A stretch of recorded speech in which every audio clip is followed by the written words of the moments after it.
नमस्कार, news point लेकर हाजिर हूं मैं राजीव।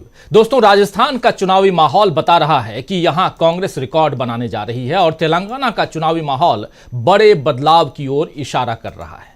जी हां दोस्तों, अब केवल इन्हीं दोनों राज्यों में वोटिंग होनी है। आप जानते हैं, पहले राजस्थान में 25 नवंबर को वोटिंग होगी और फिर 30 नवंबर को तेलंगाना में वोटिंग हो जाएगी और इसके साथ ही 2024 के सेमीफाइनल मुकाबले खत्म हो जाएंगे। वैसे तो विधानसभा चुनावों का कोई सीधा असर लोकसभा चुनाव पर नहीं पड़ता है, लेकिन केंद्र की सत्ता में बैठे नेता राज्यों के चुनावों में उतरने लगें तो विधानसभा चुनाव का असर लोकसभा पर पड़ना लाजिमी है। कम से कम बीजेपी की हालत को देखकर यही लग रहा है कि उसे इन राज्यों में हार का डर सता रहा है और ये डर भी लग रहा है कि इसके बाद कहीं लोकसभा से भी हाथ न धोना पड़ जाए। इसीलिए बीजेपी नेताओं के बोल अब बिगड़ने लगे हैं। पिछले कुछ दिनों से मोदी जी का कमल के निशान पर बटन ऐसे दबाना, याद है ना, कि कमल के निशान पर बटन ऐसे दबाना, जरा सुन ही लेते हैं कैसे दबाना। सुनिए जरा मोदी जी क्या कहते। कमल के निशान पर ऐसे बटन दबाओ कि उनको सजा पक्की हो जाए।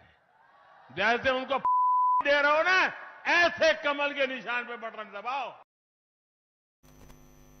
तो उनको सजा पक्की हो जाए कह रहे हैं। जैसे किसी की जान लेते हो ना, वैसे बटन दबाओ। आप याद कीजिए कि अमित शाह भी कुछ दिन पहले जब सीएए का आंदोलन चल रहा था, उस वक्त उन्होंने ऐसे ही कहा था कि कमल का बटन ऐसे दबाना कि उसका करंट शाहीन बाग में लगे। लेकिन यह बात तो वहीं खत्म नहीं होती है, बात आगे बढ़ती है और मोदी जी इस बात को आगे बढ़ाते हैं। लेकिन अमित शाह भी पीछे नहीं हैं, वो भी बहुत सारी बातें कर रहे हैं। लेकिन उससे इतर स्मृति ईरानी भी अपनी बात कर रही हैं। बिगड़ते बोल आखिर क्या बता रहे हैं, जरा इस स्मृति ईरानी को सुनते हैं, क्या कुछ कह रही हैं स्मृति ईरानी। सुनिए जरा। मैं आज गहलोत साहब से पूछना चाहती हूं, वो कौन नामर्द है तुम्हारी पार्टी में जो किसी बेटी के बलात्कार पर आक्रोशित नहीं होता, किसी महिला को जिंदा जलते देख जिसका खून नहीं खौलता, जो छलावे से अपनी राजनीति चलाते हैं, जो लड़की हैं लड़ सकती हूं का नारा झूठा देते हैं।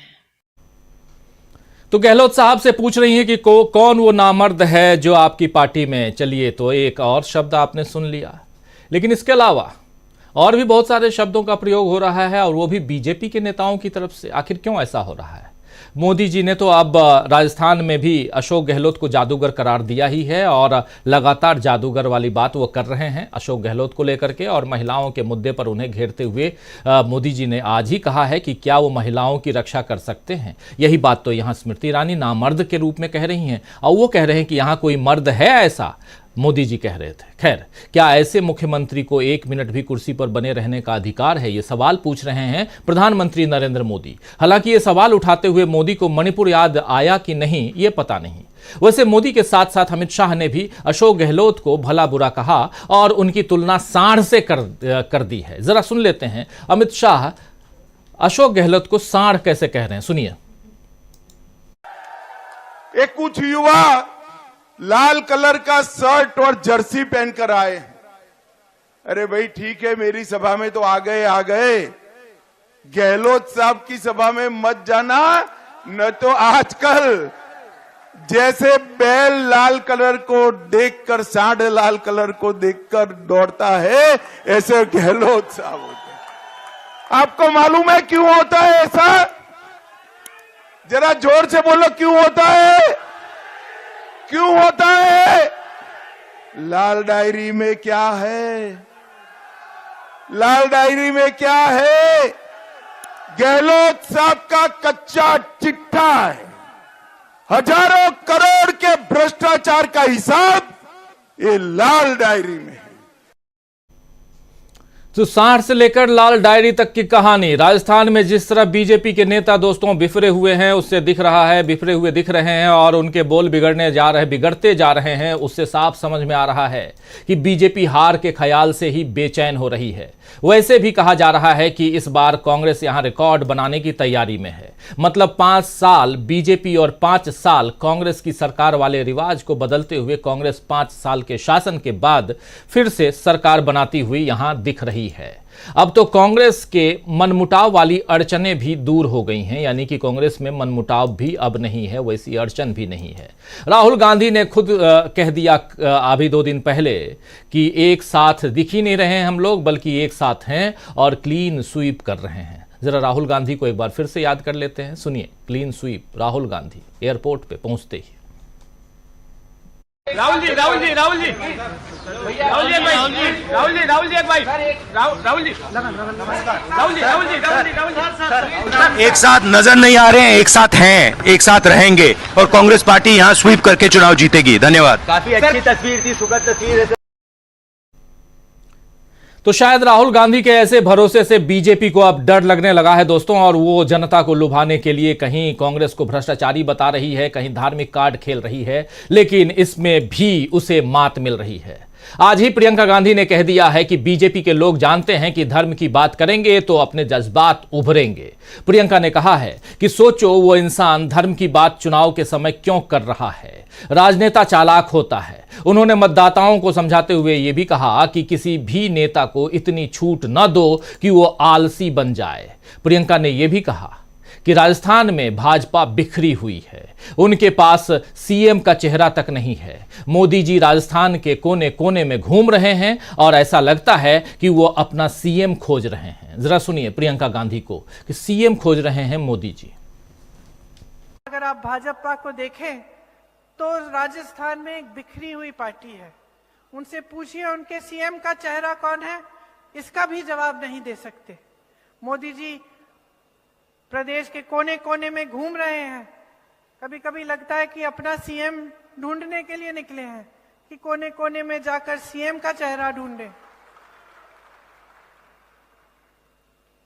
जो उनके नेता हैं उन पे खुद ही विश्वास नहीं है, अपने नाम पर वोट मांग रहे हैं, तो आपका प्रदेश चलाएगा कौन? मोदी जी तो नहीं आएंगे दिल्ली से चलाने के लिए यहाँ राजस्थान का कोई चाहिए। जो बड़े बड़े नेता हैं इनके, उनको परे कर दिया है, अपने नाम पे वोट मांग रहे हैं। तो हर स्तर पे आप देखेंगे तो जो ये कह रहे हैं ना, जो आपके सामने ये लोग भाषण देते हैं, जो घोषणाएं करते हैं, जो बातें उठाते हैं, उनसे आपको पता चल जाना चाहिए कि उनकी नीयत ठीक नहीं है। आपने गहलोत जी की सरकार देखी, 5 सालों में जैसे वो कह रहे हैं कि जितना मांगो आप मांगते मांगते थक जाओगे, मैं देते देते थकूंगा नहीं। उनकी ये नीयत है, कांग्रेस पार्टी के यही सिद्धांत। तो कांग्रेस पार्टी का सिद्धांत क्या है और उधर बीजेपी किस राह पे चल रही है? प्रधानमंत्री नरेंद्र मोदी सीएम घूम घूम के खोज रहे हैं। आखिर सीएम खोजने वाली बात यहां क्यों हो रही है? क्यों आखिर प्रियंका गांधी सीएम की बात कर रही हैं?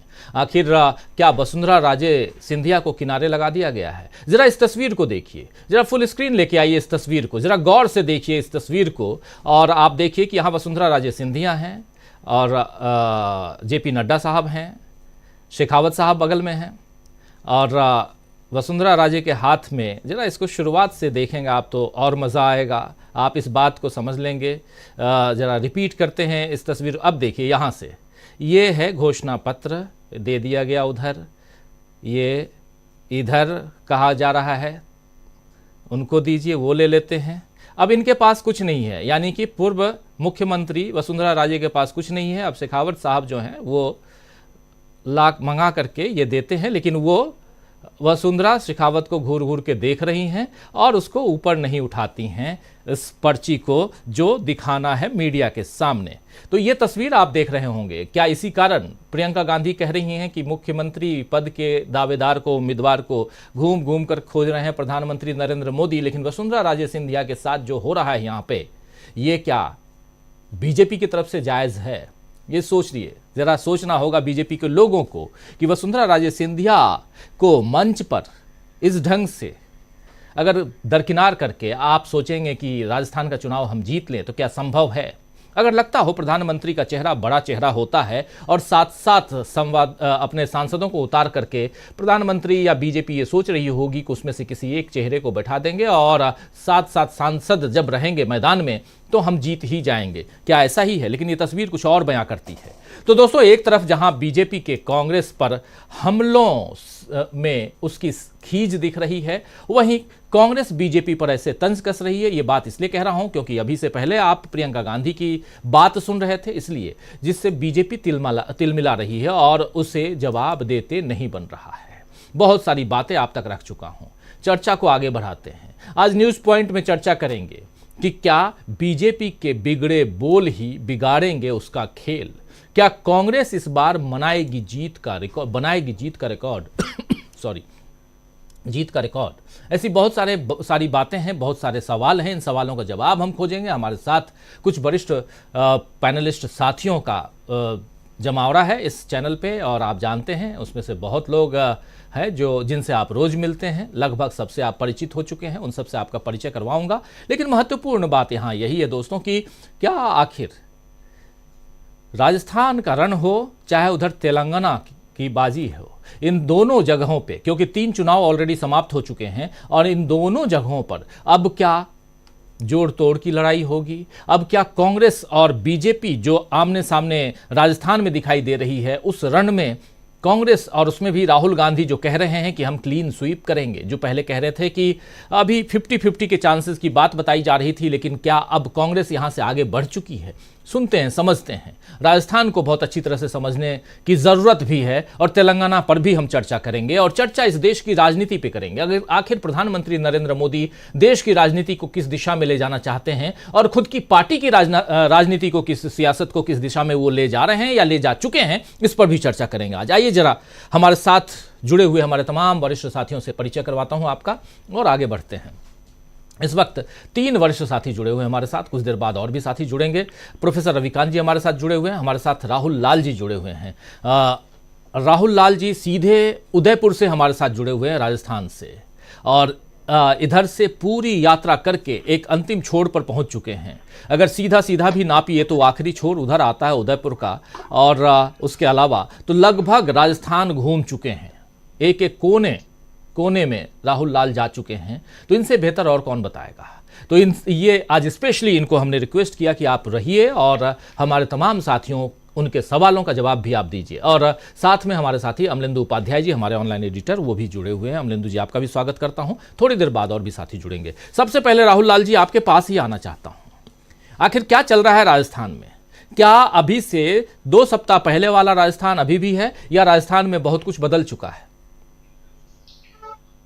नहीं, देखिए, राजस्थान में काफी कुछ बदला है, क्योंकि मैं पहले भी राजस्थान की यात्रा कर चुका हूं। बीच में आपने देखा कि मैं मध्य प्रदेश था, लेकिन मध्य प्रदेश में चीजें बिल्कुल स्पष्ट थी। हर तरफ जो है कि वो कांग्रेस बिल्कुल स्पष्टता नजर आ रही थी। तो इसलिए फिर से राजस्थान आया, जो कि लगातार लोग कह रहे थे कि राजस्थान में मुकाबला बहुत कड़ा है। मैंने पहले भी मुकाबला कड़ा नहीं देखा था, लेकिन अब जो फिर यहाँ पे मैं आया हूँ, विशेषकर जैसे ढूंढाड़ के क्षेत्र में, चाहे शेखावटी क्षेत्र में, अभी तो कर एक तरह से मैं मेवाड़ के क्षेत्र में हूँ। महत्वपूर्ण चीज ये है कि ये जो मेवाड़ का क्षेत्र था, या फिर अगर हम लोग कह लें मारवाड़ का क्षेत्र, मारवाड़ के क्षेत्र में एक तरह से प्रधानमंत्री जी ने गजेंद्र सिंह शेखावत पे काफी ज्यादा भरोसा किया था जोधपुर में। तो वो भरोसा तो उन्होंने तोड़ ही दिया है उनका। स्थिति यह है कि यहाँ पे चुनाव के माहौल को गर्म करने के लिए जो स्थानीय यहाँ पे आरएसएस के लोग हैं, वो सड़क पे सक्रिय नहीं आ रही होगी। कई सारे आरएसएस के लोगों से बातचीत हुई है, और दीपावली के बाद भारी संख्या में आरएसएस के लोगों को गुजरात से बुलाया गया है, आला कमान के निर्देश पे, कि राजस्थान में माहौल बड़ा ठंडा ठंडा चल रहा है। तो वहां से आरएसएस के कार्यकर्ता और प्लस जो है कि जो तमाम बीजेपी के कार्यकर्ता, वो लोग अभी जो है कि घूम रहे हैं अलग अलग हिस्से में, कि जो कहीं पर भी बातचीत हो चौक चौराहे तक वाले खुल के कहा जाए कि बड़े जो है कि ये सरकार जो है कि कांग्रेस की सरकार निकम्मी सरकार है। लेकिन जो सामान्य जनता में, चाहे बस स्टैंड पे बात कीजिए, कहीं भी बातचीत कीजिए, कांग्रेस को लेके, कांग्रेस की योजनाओं को लेके, और हमें लग रहा है कि ये जो राजस्थान का विधानसभा का चुनाव है, वो चुनाव बहुत रिकॉर्ड तोड़ने वाला चुनाव इसलिए बन रहा है कि राजस्थान में बीजेपी की हार का कारण प्रधानमंत्री नरेंद्र मोदी की जो केंद्रीय सरकार है वो बनने की तरफ जा रही है। क्योंकि देखिए, आपको मैंने पहले भी बताया था कि मैं लोगों से जब सवाल पूछता हूं, तो मैं ये सवाल तो पूछता हूं कि आप विधानसभा में किसको वोट देने वाले हैं, आप लोकसभा में किसे वोट देने वाले हैं, वो सवाल भी मैं बार बार लोगों से कर रहा हूं कि भाई लोकसभा में आपकी स्थिति क्या होगी। और बीजेपी के कई लोगों से भी ऑफ द रिकॉर्ड बातचीत हुई। अगर हम लोग राजस्थान को परंपरागत तौर पर देखें, पिछले करीबन 7-8 चुनाव का हम लोग औसत निकाल के देखें तो देखिए यहाँ पे 60 सीटें ऐसी थी जो बीजेपी का गढ़ बने हुए थे, यानी कि सत्ता परिवर्तन में 60 सीटें एवरेज रूप से वो बीजेपी के पास जाती थी, 21 सीटें वो कांग्रेस के पास जाती थी, यानी 81 सीट लगभग फिक्स स्थिति में होती थी और बीजेपी एक मजबूत पोजीशन में रही अब तक परंपरागत तौर पे। लेकिन इस बार बीजेपी के मजबूत पोजीशन जो 60 सीटों वाला जो मजबूत पोजीशन वाला जगह है वहां पे भी बीजेपी दरकती हुई नजर आ रही है। यानी बीजेपी के लिए चेतावनी केवल विधानसभा चुनाव के लिए नहीं है, लोकसभा चुनाव में उनकी कठिनाई विधानसभा चुनाव से ज्यादा बढ़ने वाली है, ये जमीन पर स्थितियां नजर आ रही हैं। क्योंकि जो मेवाड़ रीजन जहां पर अभी मैं उदयपुर में हूं, इसके पहले मैं भीलवाड़ा में था, उसके पहले मैं सीकर वगैरह सीकर में था, झुंझुनू में था, तो जो शेखावटी का रीजन है या फिर जो इधर वाला रीजन है, विशेषकर जो मेवाड़ का रीजन है, ये बीजेपी का एक प्रमुख गढ़ था। लेकिन अब बीजेपी के जो पुराने वोटर थे, जो कट्टर वोटर हैं, वो भी धीरे धीरे जो है अब वो विचार बदल रहा है, वो उनका भी विचार बदलाता हुआ दिख रहा है। यही कारण है कि भारतीय जनता पार्टी को भाड़े के टट्टू लाने पड़ रहे हैं। अच्छा, सबसे इंटरेस्टिंग चीज ये है, लाल डायरी को लेकर जब लोगों से सवाल कर रहा हूं, बीजेपी के लोग बोल रहे हैं कि प्रधानमंत्री जी अब हम लोगों को शर्मिंदा कर दे रहे हैं। मतलब कम से कम कुछ तर्क ऐसे देने चाहिए कि जिसको हम लोग को जनमानस में जाके उस तर्क को समझा सकें। लाल डायरी वो लोग कह रहे हैं ये हंसी मजाक का पात्र बना दिया है। अब बताइए, हम लोगों से लोग पूछते हैं कि भाई वो लाल डायरी वाले के ऊपर आपकी सीबीआई, ईडी और तमाम दूसरी एजेंसियां क्यों नहीं जा रही हैं? तो कार्यकर्ताओं के पास जवाब नहीं है। वो लोग कहते हैं कि आप लोग अगर टीवी चैनल पर कहीं कुछ बात रखते हैं तो बोल दीजिए, कम से कम लाल डायरी के मुद्दे से उल्टे भारतीय जनता पार्टी को नुकसान हो जा रहा है, क्योंकि भारतीय जनता पार्टी जग हंसाई की पात्र बन जा रही है। ये जनरल लोग भी यहाँ पे ये सवाल कर रहे हैं और भारतीय जनता पार्टी के लोग कर रहे हैं। जो स्थिति मैं देख पा रहा हूं यहाँ पे, कांग्रेस की स्थिति एक साल पहले, जब मैं 1 साल पहले घूम रहा था, उस समय कोई भी मानता था कि कांग्रेस 20-25 सीट कांग्रेस की आ जाए वो बड़ी मुश्किल चीज होगी। और सोचिए जैसे जैसे जैसे जैसे समय का चक्र आगे बढ़ा, अब तो देखिए धूर से धूर विरोधी भी अगर आप किसी से बात करते हैं तो वो भी ये मानते हैं कि राजस्थान में कांटे का टक्कर है, उन्हें भी कहना पड़ता है, बीजेपी समर्थकों को भी कहना पड़ता है कि राजस्थान में कांटे का टक्कर है। तो सोच के देखिए कि अगर वो कांटे की टक्कर कह रहे हैं तो जमीनी स्थिति यह है कि बीजेपी यहां बहुत टेंशन में है, उन्हें लोकल सपोर्ट नहीं मिल पा रहा है, इसलिए गुजरात के सपोर्ट से यहां पे एक माहौल बनाया जा रहा है। आप बाजार में चाय दुकान, पान दुकान कहीं पे जाएंगे तो लोकल लोग तो एक तरह से कांग्रेस का समर्थन करते हुए मिलेंगे, लेकिन तभी तेज आवाज में जोश खरोश के साथ बोलते हुए लोग आएंगे। लेकिन जब आप थोड़ा उनके बारे में इंक्वायरी करेंगे तो वो गुजराती लोग निकलते हैं, वो गुजरात से आए हुए कार्यकर्ता है। ये सबसे इंटरेस्टिंग जमीनी स्थिति है यहाँ पे, विशेषकर जो मैं देख पा रहा हूं।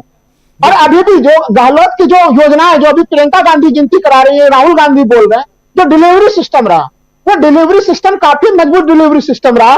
क्योंकि कई जगह जो इनके 5 रुपया या 7 रुपया वाला जो भोजनालय है, उसमें भी मैंने खाना खा के देखा है। आप सोच के देखिए राजीव जी, बड़ा ही स्वादिष्ट खाना उसमें मिल रहा है वहां पे।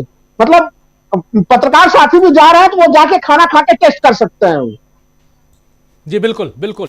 जो योजनाएं हैं, योजनाएं सही दिशा में चल रही हैं और साथ साथ लोग क्या कह रहे हैं, अभी मतलब साल भर पहले नहीं बल्कि 2 सप्ताह पहले से लेकर आज क्या कुछ परिवर्तन हुआ है और इन 3 राज्यों के चुनाव के बाद अब क्या परिस्थिति बन रही है, खासकर राजस्थान में और उसके बाद तेलंगाना में, इस पे हम चर्चा कर रहे हैं। और चर्चा ये भी कर रहे हैं कि बीजेपी के नेताओं के बोल जो है वो क्यों बिगड़ रहे हैं, उनके बिगड़ते बोल के कारण क्या कुछ होने जा रहा है। और खासकर ये 2 चुनाव, क्योंकि आप देखिए कोई नामर्द कहता है, कोई मूर्खों का सरदार कहता है, कोई कहता है कि कमल का बटन ऐसे दबाना कि जैसे किसी की जान ले रहे हो, और ऐसे ही बहुत सारी बातें, कोई सांड कह रहा है। तो ये जो बातें हो रही हैं आखिर क्यों हो रही हैं, इन सब पे हम चर्चा कर रहे हैं। चर्चा ये भी कर रहे हैं कि क्या इस बार कांग्रेस पार्टी रिकॉर्ड बनाएगी और पिछला रिकॉर्ड तोड़ेगी, ये भी समझने की कोशिश। क्योंकि पिछला रिकॉर्ड यही है कि पिछले 30 साल से एक रिवाज बना हुआ, एक परंपरा बनी हुई है कि 5 साल इनकी सरकार, 5 साल उनकी सरकार। लेकिन इनकी उनकी की जगह क्या अब सिर्फ इस बार भी इनकी ही सरकार रहेगी, यानी कांग्रेस की ही सरकार रहेगी, यह समझने की कोशिश हम यहां कर रहे हैं। हमारे साथ यहां और 2 साथी जुड़ गए हैं, वरिष्ठ साथी प्रोफेसर अखिल स्वामी जी हमारे साथ जुड़ गए हैं। स्वामी जी आपका स्वागत करता हूं। और हमारे साथ जुड़ गए हैं हमारे पॉलिटिकल एडिटर डॉक्टर दीपक पाचपोर जी, उनका भी स्वागत है। और स्वामी जी पहले आपके पास ही आना चाहता हूं, क्या कुछ आप देख रहे हैं? अभी बिगड़ते बोल हम सुना रहे थे अलग अलग लोगों के, स्मृति ईरानी से लेकर के, और आज एक और तस्वीर सामने आई जहां भरतपुर में प्रधानमंत्री नरेंद्र मोदी थे, कुर्सियां खाली थीं। चलिए उसकी चर्चा बाद में करेंगे, लेकिन यह राजस्थान है इसलिए यहां पर यह चर्चा लाजमी है।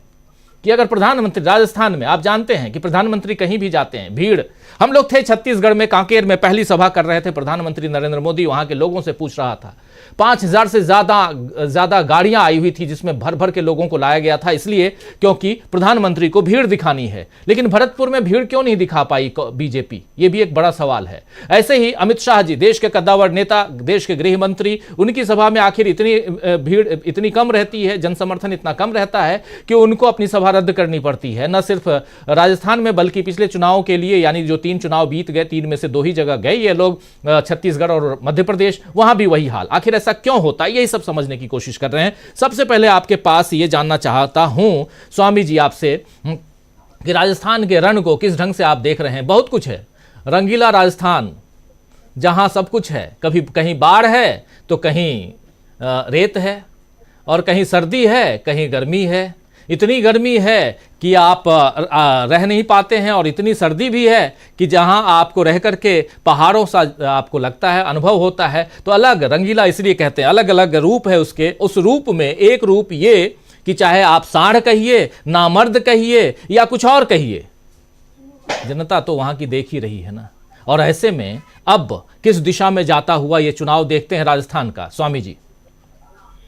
देखिए राजीव जी, राजस्थान का एक बहुत गौरवशाली इतिहास है। इतना गौरवशाली इतिहास है, बड़े योद्धा लोग हैं, बड़े देशभक्त लोग हैं, और देश की सीमाओं की हमेशा रक्षा करने में राजस्थान हमेशा आगे रहा है। आप राजीव जी सोचिए, और आपके दर्शक और श्रोता सोचें, जब सरदार भगत सिंह ने, चंद्रशेखर आजाद ने, अशफाक उल्लाह खान ने अपनी इस देश के लिए जान दी थी, उन्होंने कैसे देश की कल्पना की थी? क्या उन्होंने इस देश को आजाद कराने के लिए बिल्कुल जवानी में अपनी जान इसलिए दे दी थी कि एक ऐसा देश बने जिसमें धर्म और जाति के आधार पर विद्वेष हो? तो असल में 2 विचारधाराएं हैं, और धीरे धीरे देश ये समझने लगा है, जो भी भारत के प्रति जिसकी निष्ठा है, जो भी राष्ट्रभक्त आदमी है, 142 करोड़ लोग राष्ट्रभक्त हैं इस देश में, उनको अगर अपने दिल पे हाथ रख के ये सोचें, इस 142 करोड़ लोगों में जिसमें हर आदमी की अलग परंपरा है, कोई शैव है, कोई वैष्णव है, कोई आर्यसमाजी है, कोई सनातनी है, कोई सिख है, कोई साई भक्त है, अलग अलग प्रकार के लोग हैं, क्रिश्चियंस हैं। तो ये देश को एकजुट रखने के लिए क्या राहुल गांधी का जो मार्ग है वो उचित है, या वो मार्ग उचित है जहां कपड़ों को देखकर आप पहचान लेते हैं, जहां दूसरे अशफाक उल्लाह खां की संतानों को आज वहां अशफाक उल्लाह खां की जो कब्र में उनकी वो करवट बदल रहे होंगे, अब्दुल हमीद करवट बदल रहे होंगे, ये सोच के करवट बदल रहे होंगे जिस देश के लिए उन्होंने कुर्बानी दी। तो ये हमारा, आपका और देश के हर व्यक्ति का, राजस्थान का, तेलंगाना के हर व्यक्ति का ये कर्तव्य है कि मेरे देश की जो इथॉस है, मेरे देश की जो शक्ति है, मेरे देश की जो विश्व में पहचान है, उसको सशक्त करना है। और इसलिए मुझे ये लगता है, ये जो अभद्र भाषाओं का प्रयोग हो रहा है, जो कहा गया कि बटन इतनी जोर से दबाओ कि फांसी के फंदे के समान ये काम करे, पहले कहा गया था इतनी जोर से बटन दबाओ कि शालीन बाग तो सुनाई दे और लोगों के कान फट जाएं। इस प्रकार की चीजें जो कपड़ों से, और जो लोग शमशान और कब्रिस्तान के अंदर भेद करते हैं, वास्तविकता में एक शिक्षक के रूप में, एक वृद्ध के रूप में, मेरे आदर्श जो हैं राजीव जी, पहले भी मैंने आपसे कहा है, वो जटायु हैं। मैं जटायु की तरह इस उम्र में अपने भारत माता को एकजुट करने के लिए, देशवासियों को एकजुट करने के लिए, सरदार भगत सिंह, अशफाक उल्लाह खां, राम प्रसाद बिस्मिल की संतानों को एकजुट करने के लिए मरते दम तक संकल्प लूंगा। और इसलिए जो भी मेरे देश को धर्म और जाति में बांटेगा या विद्वेष फैलाएगा, 9.5 साल में इस देश के अंदर जो हमारी परंपराएं हैं उनकी इतनी ज्यादा अवनति हो गई है कि जो भी आदमी अपने दिमाग और दिल दोनों को यूज करेगा, उन शक्तियों का कभी भी साथ नहीं देगा जो इस देश को तोड़ना चाहते हैं, धर्म और जाति के आधार पर तोड़ना चाहते हैं। और उनकी ना कोई विदेश नीति है, ना उनकी कोई आर्थिक नीति है, केवल बड़े बड़े पूंजीपतियों को समर्थन देके, अडानी जैसे लोगों को अमीर बनाकर देश के गरीब को गरीब से गरीबतर बनाने जा रहे हैं। इसलिए हम जैसे लोगों का ये नैतिक कर्तव्य है। और मैं जानता हूं राजस्थान के लोगों को, बाहर के जो वीर बांकुरे हैं उनको जानता हूं, वो देश की एकता अखंडता के लिए फिर उठ खड़े होंगे। जैसे कि छत्तीसगढ़ और मध्य प्रदेश के लोग खड़े हुए, क्योंकि देश की एकता आवश्यक है। और ये देश में जो इस प्रकार की गलत भाषा, जैसे स्मृति ईरानी जी ने कहा, जो शब्द आपने यूज किया, वो तो हम लोगों के मुंह से नहीं निकलता, क्योंकि इतने गंदे शब्द, जैसे नारी का सम्मान होता है, पुरुष का भी सम्मान होता है। और अगर कोई नारी जिसको कोई अनुभव इस प्रकार का ना हो किसी व्यक्ति के बारे में, पुरुष के बारे में, अगर इस तरह की बात कर रहे हैं, तो एक प्रकार की पुरुष की मानहानि है इसके अंदर, और इसके लिए स्मृति ईरानी को माफी मांगनी चाहिए। जी जी, स्मृति ईरानी क्या कह रही हैं, प्रधानमंत्री नरेंद्र मोदी क्या कह रहे हैं, अमित शाह क्या कह रहे हैं, और तमाम नेता क्या कुछ कह रहे हैं, ये आप सब सुन रहे हैं। इस बीच कल ही छत्तीसगढ़ और मध्य प्रदेश के चुनाव समाप्त हो गए हैं, मतदान करवाया गया, समापन मतदान का। और मध्य प्रदेश में पिछली बार से 1% ज़्यादा वोटिंग हुई है। अभी तक के जो आंकड़े आए हैं, पिछली बार 75%, इस बार 75 कुछ प्रतिशत, और इस बार लगभग 77%, लगभग 1.5% ज़्यादा वोटिंग है मध्य प्रदेश में। और चुनाव दर चुनाव मध्य प्रदेश का ट्रेंड अब देखा ये जा रहा है कि लोग ज़्यादा से ज़्यादा निकल के आ रहे हैं। पिछली बार से ज़्यादा निकले थे, यानी 2013 से ज़्यादा 2018 में निकले, सरकार बदल दी। लेकिन 13-14 महीने के बाद सरकार जो है उसमें पलटी मार करके चले गए और फिर से बीजेपी की सरकार आ गई, छीन ली गई। इस बार भी ज्यादा लोग निकल के आए, 1.5% ज्यादा। शिवराज सिंह चाहते थे कि ज्यादा से ज्यादा महिलाएं आए, पुरुषों से ज्यादा महिलाएं निकल के बाहर आए, ताकि लाडली बहना योजना का कुछ फायदा मिले। वो होता हुआ नजर नहीं आ रहा है, क्योंकि 2% आंकड़े जो हैं महिलाओं के कम हैं, महिलाएं उतनी ज्यादा नहीं निकली हैं पुरुषों के मुकाबले। ये सब कुछ आंकड़े आपके पास सिर्फ रख रहा हूं, जो आप सोचने के लिए, आप खुद सोचिए कि क्या कुछ हो रहा है मध्य प्रदेश में। लेकिन बात आज हम कर रहे हैं आगामी चुनावों पे, और उन दोनों राज्यों पर हम बात कर रहे हैं जिसमें राजस्थान भी है और तेलंगाना भी है। हमारे साथ जुड़ गए हैं प्रशांत टंडन जी, हमारे वरिष्ठ साथी, वरिष्ठ पत्रकार।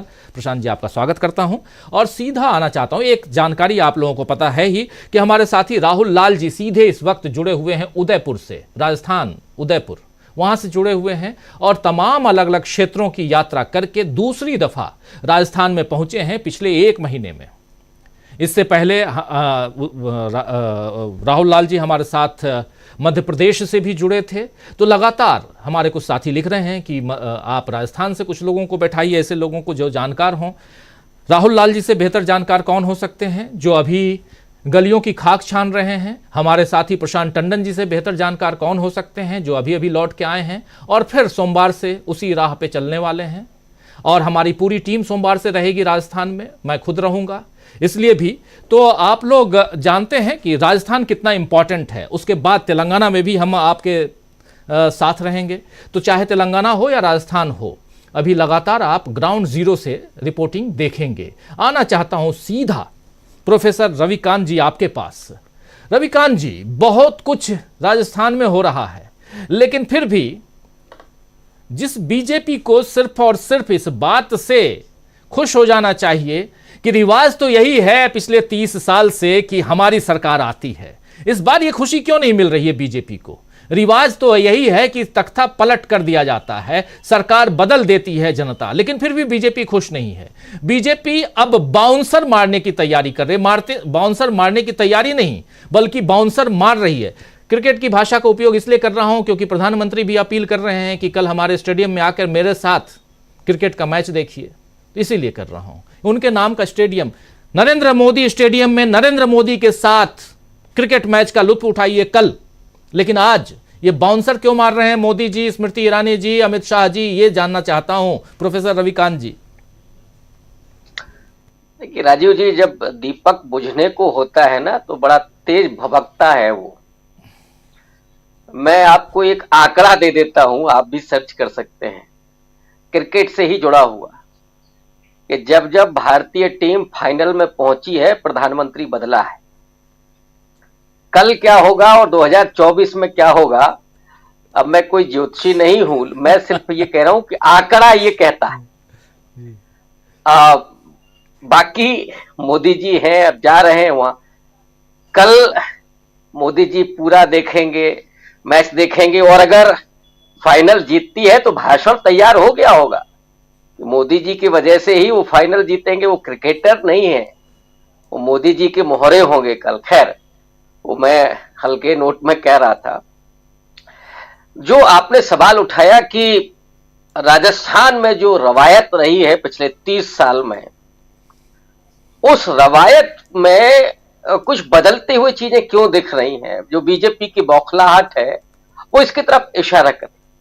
राजीव जी, उस रवायत के बीच में सोनिया गांधी और राहुल गांधी आ गए। सोनिया जी पहुंची वहां अच्छी हवा के लिए, हालांकि शिमला जा सकती थी, कश्मीर जा सकती थी, लेकिन दिल्ली के पॉल्यूशन से बचने के लिए वो जयपुर पहुंची है। वो दरअसल कांग्रेस पार्टी की थोड़ी अच्छी हवा चलाने के लिए गई हैं वो वहां। और जो थोड़ा सा डिस्टरबेंस बीच में दिख रहा था सचिन पायलट और अशोक गहलोत के बीच, और जाते ही जाते जो उन्होंने मैसेज दिया है राजस्थान कांग्रेस को कि वहां एकजुट होकर के लड़ाई लड़ना है। और एक खूबी जो मुझे दिखाई पड़ रही है पिछले कई साल से, जो कांग्रेस में नहीं दिख रहा था, कि इस समय जो जीतने की लालसा है ना, वो कांग्रेस के पूरे शीर्ष नेतृत्व में दिखाई पड़ रहा है। चाहे मल्लिकार्जुन खड़गे हो, प्रियंका गांधी हो, सोनिया गांधी भले ही अस्वस्थ है लेकिन फिर भी वो पहुंच रही है। और राहुल गांधी में वो जब जिजीप्सा है ना जीतने की, वो असली विजेता पैदा करती है। और ये दिखाई पड़ रहा है कि राजस्थान में जहां ये कहा जा रहा था कि बीजेपी को एज है, वहां राहुल गांधी का इस आत्मविश्वास के साथ बोलना कि हम स्वीप करने जा रहे हैं, और मुझे लगता है कि उसी दिन ये जो रवायत थी उसके बीच में राहुल गांधी आड़े आ गए। अशोक गहलोत की कई नीतियां जिनकी बड़ी चर्चा हो रही है, मोदी का जो गुजरात मॉडल था वो तो कितना झूठा निकला, कितना फेक निकला। लेकिन अशोक गहलोत हो या भूपेश बघेल हो या कर्नाटक में जो भी सरकार चल रही है सिद्धरामैया की, तो राहुल गांधी जिस बात को बराबर कह रहे हैं कि हमने, हमारी जो गारंटी है, हमने जो कहा वो सरकार में पहुंचने के तुरंत बाद किया। चाहे 500 रुपए का सिलेंडर हो, ओपीएस की योजना हो, या अब एजुकेशन पर जिस तरह से बात कर रहे हैं कि राजीव जी, हम लोग आम आदमी, आम इंसान है, इस देश के आम नागरिक हैं, और हम लोगों की नजर में यह है कि देश तरक्की तभी करेगा जब इस देश का वंचित तबका, जो गरीब है, जो मजलूम तबका है, उनके बच्चे पढ़ेंगे। क्योंकि शिक्षा से ही जागृति नहीं आती, सशक्तिकरण भी आता है, और वही एक उत्थान का सबसे बड़ा कारक होता है। और राहुल गांधी एक विजनरी नेता है। पहले भले ही उनके बारे में जो जो कहा गया हो, लेकिन अब तो इस देश का प्रत्येक व्यक्ति ये जान रहा है कि राहुल गांधी में एक विजन है, और देश के प्रति जो हमदर्दी है, जो प्रेम है और जो चिंता है, उसको लेकर के उस व्यक्ति ने इस देश की धरती को नाप दिया। प्रेम के लिए, सौहार्द के लिए, नफरत और घृणा मिटाने के लिए, हिंसा मिटाने के लिए वो व्यक्ति 5000 किलोमीटर पैदल चलता है। और आज एक झोले के साथ, मोदी जी कहते मैं झोला उठाऊंगा, चल दूंगा, नोटबंदी में कहा चौराहे पर आऊंगा, लेकिन राहुल गांधी तो वो एक बैग लेकर के चल रहे हैं, और उसी में जड़ी बूटी है राजीव जी। और यही वजह है कि स्मृति जी बोल रही है कौन है कांग्रेस का मैं उस शब्द को दोहराना भी नहीं चाहता। तो खैर, स्मृति ईरानी और मोदी जी में एक बड़ी समानता है कि दोनों जितने बड़े राजनेता हैं उससे बड़े अभिनेता हैं। बेहतरीन एक्टिंग। और मैं तो मोदी जी के बारे में कहता हूं कि बॉलीवुड का कोई भी स्टार उनके सामने 19 होगा, 21 तो संभव ही नहीं है।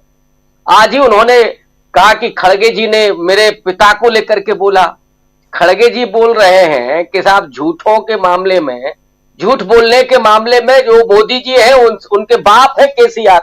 ये मुहावरे का इस्तेमाल किया, लेकिन वो कह रहे हैं कि साहब हमारे बाप को गाली दी है। इससे बेहतरीन एक्टिंग कुछ नहीं हो सकती है। लेकिन वो भूल गए हैं कि अब इस देश का जो दर्शक है वो अब दर्शक नहीं रहा, वो भोक्ता हो गया है। आपके आंसुओं को वो क्या करेगा, पिएगा क्या, कि गले में अटकाएगा? आपने उसके आंसू निकाल दिए, वो खून के आंसू रो रहा है। 5 किलो का राशन लेने के लिए लाइन में लगा है, आपने उसके आत्मसम्मान को चलनी कर दिया है। और सरेआम जहां आदिवासी के मुंह पर पेशाब की जा रही है, गलवान घाटी में सैनिक शहीद हो रहे हैं और आप चुप्पी मार करके बैठे हैं। मणिपुर में महिलाओं को नग्न परेड कराई जा रही है। और मैं क्या बोलूं स्मृति जी के लिए, ठीक नहीं लगता है, लेकिन वो महान है, उनको मैं यहां से प्रणाम करता हूं और हम सबको प्रणाम करना चाहिए स्मृति जी को, मोदी जी को, कि वो जितने जल्दी इस देश को मुक्त कर दें उतना ही अच्छा है। लोग तो वैसे ही बहुत परेशान है कि आपने क्या से क्या बना दिया, देखते देखते वो कोई बॉलीवुड का गीत है, वहीं उसी लाइन पर चल रहे हैं मोदी जी। तो खैर जी जी बिल्कुल बिल्कुल, बहुत सारी बातें और इस चुनाव के दौरान जो कुछ हो रहा है और इस पर विश्लेषण बहुत ज़रूरी है, चाहे वो छत्तीसगढ़ हो, मध्य प्रदेश हो, मिजोरम हो और उन सब के बीच मणिपुर क्यों ना हो, चर्चा तो होगी ही। मणिपुर की याद ना आए लेकिन तमाम जगहों की याद प्रधानमंत्री नरेंद्र मोदी को क्यों आती है, ये बात तो बार बार पूछा ही जाएगा। साथ साथ ये भी उनसे पूछेंगे हम कि आखिर आप मुख्यमंत्री क्यों खोज रहे हैं गली गली मोहल्ले मोहल्ले। खैर, आना चाहता हूं प्रशांत टंडन जी आपके पास और आपसे समझना चाहता हूं प्रधानमंत्री नरेंद्र मोदी की बात, लेकिन इससे पहले एक तस्वीर दिखा रहे थे हम। तस्वीर है वसुंधरा राजे सिंधिया की और उस तस्वीर में हम ये देख रहे थे कि उनके हाथ से, ये तस्वीर देखिए, इस तस्वीर को ज़रा गौर से देखिए और ज़रा मैं इस पर आपकी टिप्पणी चाहता हूं कि ये जो हो रहा है इसको लेकर, और यहाँ से क्या राजस्थान के चुनाव को, प्रशांत टंडन जी, राजस्थान के चुनाव को आप क्या किसी और दिशा में देखते हैं? कहाँ जाता हुआ राजस्थान का चुनाव दिखाई देता है? प्रशांत टंडन जी ज़रा देखिए इस तस्वीर को गौर से देखिए, जिसमें ये लॉन्चिंग है, संकल्प पत्र की लॉन्चिंग। उसके बाद देखिए तस्वीर कहाँ से कहाँ पहुँचती है। यहाँ कुछ बोलने की ज़रूरत नहीं है, लेकिन आप सब कुछ देख रहे हैं। ये वसुंधरा राजे सिंधिया हैं, इनके पास, इनके हाथ में जो था वो ले लिया गया, गजेंद्र सिंह शेखावत ले लेते हैं और फिर वो अलग से, और देखिए ये यहाँ रख देती हैं, नहीं दिखाती हैं। क्या कहेंगे आप? जी देखिए, वसुंधरा ने संकल्प पत्र इसलिए नहीं उठाया कि वसुंधरा का पोस्टर नहीं लगा वहां पे। और ये जो बात कही जाती है राजीव जी की एक बार कांग्रेस और एक बार बीजेपी, दरअसल ये परंपरा जिसको परंपरा बना दिया गया, प्रचारित किया जा रहा है कि एक बार कांग्रेस एक बार बीजेपी, ये परंपरा दरअसल वसुंधरा राजे के जीतने के बाद हुई है। उसके पहले के आप चुनाव देखिए तो लगातार 2 बार भैरव सिंह शेखावत चुनाव जीते हैं। उसके पहले आप देखिए कि 4 लगातार मुख्यमंत्री कांग्रेस के हुए हैं। भैरव सिंह शेखावत 1977 में जनता पार्टी से बने पहली बार, उसके बाद 4 मुख्यमंत्री कांग्रेस के बने, उसके बाद भैरव सिंह शेखावत बने, प्रेसिडेंट रूल लगा बाबरी मस्जिद गिरने के बाद, फिर वो चुन लिए गए। तो ये एक बार कांग्रेस और एक बार बीजेपी की जो परंपरा है, ये वसुंधरा राजे है, ये बीजेपी नहीं है। और रोहित लाल जी घूम रहे, लेकिन राजस्थान है जी, राहुल लाल जी, हाँ, तो राहुल लाल जी घूम रहे हैं, उनको भी ये फीडबैक मिला होगा। मैं जितने समय राजस्थान में घुमा हूं उतने समय मुझे जो बात सुनाई दी वसुंधरा राजे की, बीजेपी का नाम लेवा वहां पे कम लोग हैं, वसुंधरा राजे की अपनी कंस्टिट्यूंसी है। और ये तस्वीर जो है, और इस तस्वीर के अलावा अगर ये फैसला कर लिया गया है, और जो ये फैसला लगभग कर ही लिया गया है कि किसी भी सूरत में वसुंधरा राजे को मोदी और अमित शाह की बीजेपी मुख्यमंत्री नहीं बनाएगी, मेजॉरिटी आए या मेजॉरिटी मैनेज करनी पड़े, दोनों ही सूरत में वसुंधरा राजे चीफ मिनिस्टर नहीं बनेंगी। वहां खेल कुछ और चल रहा है। खेल वहां पे ये चल रहा है कि मैंने परसों भी आपके प्रोग्राम में कहा था कि बालकनाथ को प्रमोट किया जा रहा है। मोदी साहब अपने एक योगी आदित्यनाथ बना रहे हैं, और योगी आदित्यनाथ के बारे में भी बहुत सी बातें होना शुरू हो गई हैं कि उनको भी लोकसभा का चुनाव लड़ाया जाएगा। वो बात अलग है, मैं राजस्थान में वापस लौटता हूँ जी। तो राजस्थान में वसुंधरा राजे फैक्टर हैं, और ये परंपरा वसुंधरा राजे की परंपरा है, बीजेपी की परंपरा नहीं है। एक बात, वसुंधरा राजे अगर हाशिए पे कर दी गई हैं, ये तय कर लिया गया है कि वसुंधरा राजे चीफ मिनिस्टर नहीं बनेंगी, किसी भी सूरत में नहीं बनेंगी, तो वसुंधरा राजे ने इसीलिए वो संकल्प पत्र नीचे रख दिया, उठाया नहीं जी।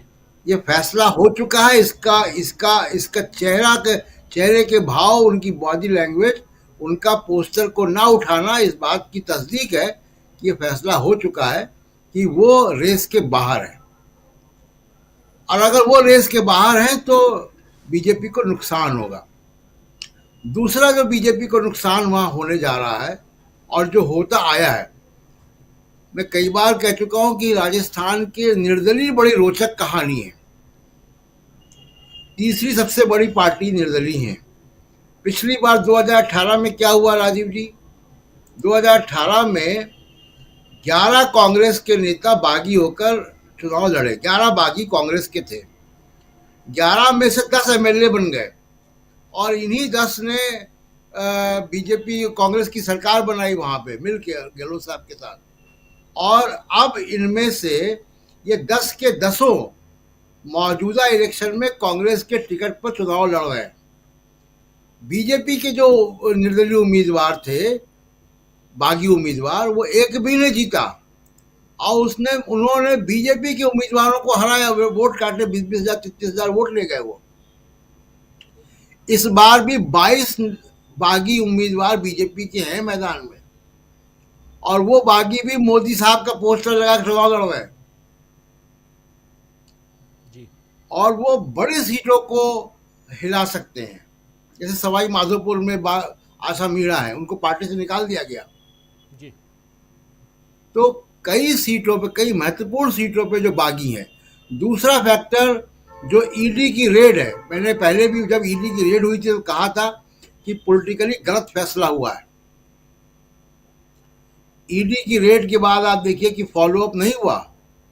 उनको समझ में आ गया कि इससे जाट फैक्टर जो है वो काम आएगा और उस पर रिएक्शन होगा और वो राजस्थान में हो रहा है। राजस्थान में जाट समुदाय लगभग 50 सीटों में प्रभाव डालता है अपना। अगर डोटासरा के यहाँ ईडी भेजी है तो उसका असर होगा। और पहले ही बेनीवाल जो है वो एनडीए के बाहर हो चुके हैं किसान आंदोलन के दौरान, और ज्योति मिर्धा को लाना पड़ा आपको जाट समुदाय को रिझाने के लिए, लेकिन वो काम नहीं कर रहा है। ज्योति मिर्धा की अपनी सीट के बाहर उनका प्रभाव नहीं दिखता। राहुल लाल जी बताएंगे, घूम कर आ रहे हैं वहां से। तो ये जो फैक्टर्स हैं ये बीजेपी के लिए परेशानी का कारण बनेंगे।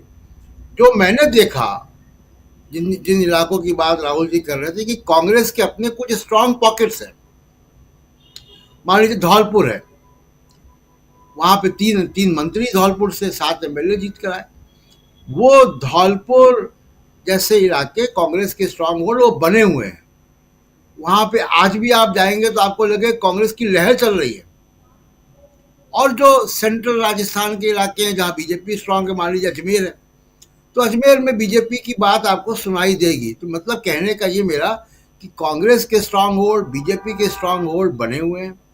अब इसमें डोटासरा के यहाँ ईडी की रेड, बागी उम्मीदवार, वसुंधरा राजे की नाराजगी, ये स्विंग फैक्टर के तौर पे काम करेंगे। तो इसलिए मुकाबला वहां पे काफी कड़ा है। और अगर मोदी साहब का हिंदू मुसलमान काम नहीं आया तो बहुत बीजेपी को नुकसान होने जा रहा है।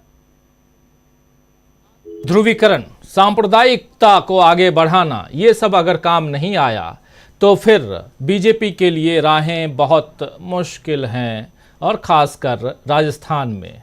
और तेलंगाना में तो बात ही नहीं कीजिए बीजेपी की। तेलंगाना में बीजेपी दूर दूर तक नहीं है। वहाँ बात दो ही की होती है, या तो कांग्रेस की या बीआरएस की। तो तेलंगाना की बात भी हम करेंगे, लेकिन अभी राजस्थान की बात कर रहे हैं इसलिए भी क्योंकि ये जो 2 राज्यों के चुनाव कल संपन्न हुए हैं, जिसमें छत्तीसगढ़ और मध्य प्रदेश, और देखिए दोनों साइड तेलंगाना भी करीब है और राजस्थान भी करीब है। ये हवा किधर जा रही है? अगर छत्तीसगढ़ और मध्य प्रदेश में कुछ चेंज या कुछ ऐसा दिख रहा है कि वहां पर मिजाज कुछ बदला सा है, वहां के हुजूर आला कौन है? जनता है उनका। तो अगर ऐसा है तो फिर क्या राजस्थान और तेलंगाना में कुछ और होने जा रहा है। दीपक जी से बेहतर कौन बताएगा। दीपक जी, क्या कुछ देख रहे हैं आप? कल से लेकर आज तक क्या कुछ हो गया, क्या कुछ परिवर्तन नजर आ रहा है छत्तीसगढ़ और मध्य प्रदेश में? अगर ऐसा है तो राजस्थान और तेलंगाना में क्या कुछ होने जा रहा है? जी देखिए, पहली बात है कि छत्तीसगढ़ में जो फाइनल जो फिगर्स आए हैं निर्वाचन आयोग के, उसके हिसाब से लगभग 1% जो मतदान है वो कम हुआ है। लेकिन इससे कोई बहुत ज्यादा इससे फर्क नहीं पड़ता कि यहाँ मेंटेलिटी है और यहाँ पर लोगों का जो आवाज कट रही है, आपको रोकूंगा, मैं सीधा आना चाहता हूँ अमलेंदु उपाध्याय जी के पास में, तब तक आप रिकनेक्ट होइए। अमलेंदु जी, आप कैसे देखते हैं अब जबकि 2 राज्यों के चुनाव हैं और 3 राज्यों के चुनाव खत्म हो गए और खासकर छत्तीसगढ़ और मध्य प्रदेश की हम बात कर रहे हैं, क्या उसकी हवा राजस्थान की तरफ दिखाई देती है आपको? चलिए, बाकी चीजें कौन कैसे कह रहा है, किसके बोल कितने बिगड़ रहे हैं, इन चीजों को किनारे रख देते हैं। लेकिन अगर हवा की बात करते हैं हम, तो वो क्या इधर की हवा उधर जाते हुई दिखाई दे रही है? निश्चित तौर पर राजीव जी, ये हवा जो है वो चल रही है और हवा जो है वो मध्य प्रदेश और छत्तीसगढ़ से अब राजस्थान की तरफ बहना शुरू हो गई है। और जो बोल बिगड़ रहे हैं राजीव जी, वो इस हवा की वजह से ही बिगड़ रहे हैं। जो हवा चली वजह से भाजपा की हवा खराब हो गई है, आप इसको इस तरीके से समझ सकते हैं। तो खराब हवा होने की वजह से जो है ये भाजपा के बोल बिगड़ रहे हैं। अब स्मृति ईरानी जी खैर बड़ी नेत्री है भारतीय जनता पार्टी की, देश की नेता हो या ना हो, लेकिन भारतीय जनता पार्टी की तो बड़ी नेत्री है ही वो। अब उन्होंने जो सवाल पूछा कि कांग्रेस से, कि कांग्रेस में कौन ऐसा क्या है, जो भी पूछा उन्होंने, अब भारतीय जनता पार्टी के विषय में उनको मालूम है कि वहाँ कौन क्या क्या है, तो उन्होंने कांग्रेस से पूछ लिया भाई आप क्या कौन कौन है। तो वो अपने अनुभव जो वहाँ की भारतीय जनता पार्टी के हैं वो सारे जो उड़ेल रहे हैं सब लोग जाकर के, वो चाहे प्रधानमंत्री हो, चाहे अमित शाह जी हो, चाहे स्मृति जी हो, चाहे कोई और हो, तो सबके अपने अपने अनुभव है, वो सब अपने अपने अनुभव जाकर के अब राजस्थान में उड़ेल रहे हैं। और मुझे लगता है कि ये सारे अनुभव वहाँ उड़ेले भी जाने चाहिए, क्योंकि जो अनुभव देश भर से प्राप्त किए हैं वो जाकर के राजस्थान में बताने की बहुत सख्त आवश्यकता भारतीय जनता पार्टी को है।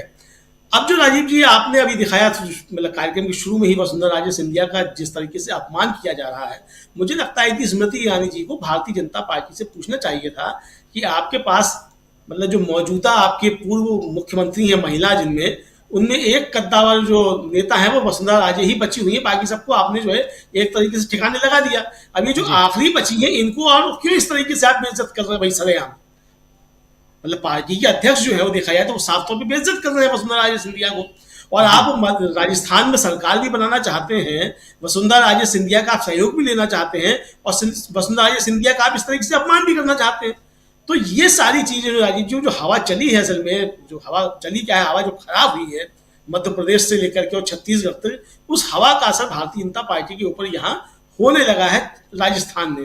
तो इसीलिए जो है वो तमाम सारे वो मुद्दे लेकर के आए जा रहे हैं जिनका कोई मसला नहीं है। अब आप देखिए कि जो ईडी की बात चल रही थी, डोटासरा के ऊपर जो किया गया, अब डोटासरा तो नाच रहे हैं अपने कार्यक्रमों में, सब जगह जहां जाते हैं वहां नाचना शुरू कर देते हैं।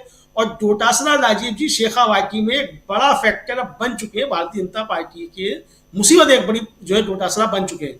तो जो सोचा गया था कि डोटासरा को फांस दिया जाएगा और वहां जो है राजस्थान में कांग्रेस को डिस्टर्ब किया जाएगा, उल्टा डिस्टर्ब भारतीय जनता पार्टी हो गई उसकी वजह से। तो यानी आप जो चाल चल रहे हैं वो सारी चाल जो है वो आपकी उल्टी पड़ रही है। अब ये पता नहीं ये चाल आप इसलिए चल रहे हैं कि किसी तरीके से आपकी वहां सरकार ना बने, अगर इसके लिए चल रहे हैं तो आप कामयाब है अपनी चालों में, क्योंकि आपकी सरकार नहीं बनेगी तो इसलिए आप ऐसी चालें चल रहे हैं। और अगर आप ये नहीं, आप मतलब आपकी इच्छा नहीं है कि आप इस तरह की चाल चलें कि आपकी सरकार ना बने, तो फिर आपने जो है अपने पैरों में कुल्हाड़ी खुद मारने का काम कर लिया है, मुझको ऐसा लगता है। तो कुल मिलाकर के राजीव जी जो सारी चीजें हो रही हैं राजस्थान के अंदर, मुझे लगता है कि राजस्थान का चुनाव जो है, जो रिवाज बदलने की बातें हैं, वो रिवाज जो है इस बार बदला जाएगा, परंपरा ऐसा बदली जाएगी। ये सूचनाएं जो इस तरीके आ रही है वो सामने आ रही हैं। अब राहुल लाल जी से मेरी दिन में बात हो रही थी, बता रहे थे कि वो जो जिस क्षेत्र में अभी वो थे, तो भारतीय जनता पार्टी का पिछली बार मजबूत करता और पहले से ही मजबूत कर रहा है, वहां भी कांग्रेस जबरदस्त टक्कर में है। तो इसका मतलब बाकी पूरे राजस्थान में जो है वो क्या स्थिति, इस बात को समझा जा सकता है। तो जिस तरीके से चीजें हो रही हैं, प्रधानमंत्री की रैली में अगर कुर्सियां खाली रहती हैं, हालांकि कुर्सियां कभी भी खाली रह सकती हैं, हो सकता है कि सोचा हो कि 5000 लोग आएंगे और आए हो 500 लोग, तो कुर्सियां तो खाली रह जाएंगी। और पहले से मालूम होता है कि 500 लोग आएंगे तो कुर्सियां लगवाते ही नहीं वो 5000।